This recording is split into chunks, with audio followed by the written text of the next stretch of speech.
हमारे जमाने में साइकिल 3 चरणों में सीखी जाती थी।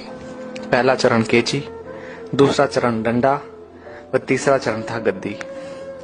तब साइकिल चलाना इतना आसान नहीं था, क्योंकि तब घर में साइकिल बस एक होती थी जिसे पापा ही चलाया करते थे। तब साइकिल की ऊंचाई 24 इंच हुआ करती थी, जो खड़े होने पर हमारे कंधे के बराबर आती थी।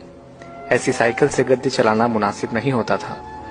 केची वो कला होती थी जहां हम साइकिल के फ्रेम में बने त्रिकोण के बीच घुसकर दोनों पैरों को दोनों पेंडल पर रखकर चलाते थे। और जब हम ऐसे चलाते थे तो अपना सीना तान कर टेढ़ा होकर हैंडल के पीछे से चेहरा बाहर निकाल लेते थे और टिन टिन करके घंटी इसलिए बजाते थे ताकि लोग बाग देख सके कि लड़का साइकिल दौड़ा रहा है। आज की पीढ़ी इस एडवेंचर से महरूम है। उन्हें नहीं पता कि 8-10 साल की उम्र में 24 इंच की साइकिल चलाना जहाज उड़ाने जैसा होता था। हमने ना जाने कितनी दफा अपने घुटने और मुंह तोड़वाए थे।